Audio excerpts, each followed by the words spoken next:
આ એને ચોખ્ખા કરવા માટે ગોપીઓ ગાતી હતી. ગોપીને કાંઈ ગાવાની જરૂર નથી. ક્યારેક તો મને એમ લાગે મોરારી બાપુને ગાવાની જરૂર નથી, મારું બધું પૂરું થઈ ગયું. પણ ક્યાંક અસ્તિત્વમાં કચરો રહી જાય, એને એક રૂખડિયા બાવાની ફરજ છે કે એને હું કાઢતો જાઉં, એને કાઢતો જાઉં, એને મને નથી જરૂર. મેં વર્ષોથી મારા માટે પ્રાર્થના બંધ કરી દીધી છે. હું હવન કરું, હું બધું જ કરું, મારા માટે કંઈ નહીં, બધું અસ્તિત્વને આપી દઉં.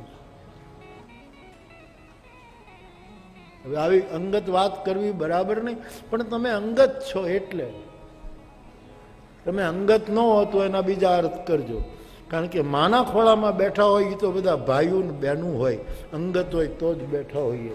તમે અહીંયા આવીને જો માના ખોળામાં ન બેઠા હો તો વાત જુદી છે. તો તમારે જે અર્થો કરવા હોય કરજો. અરે તમારે ત્યાં ક્યાં એકે રૂપિયો લેવા આવવો છે? મારું એકેય કામ કરતા નહીં કોઈ દિવસ, પ્લીઝ. મારો હરી, મારી માં મને કોઈ કામ પડવા ન દે. મને અને પડે તો હું એને ન કહું.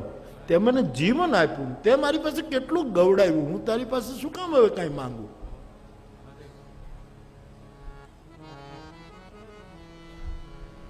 કાંઈ નહીં.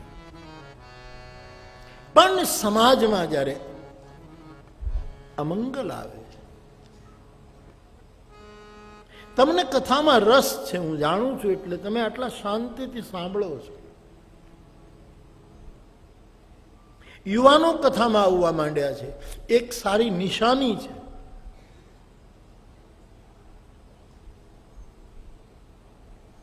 વડીલો ન આવે એમ નહીં,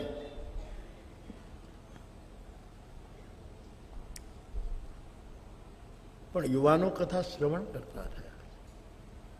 આ 21મી સદીનું શુકન છે. એટલે ગોપીઓ ગાય છે.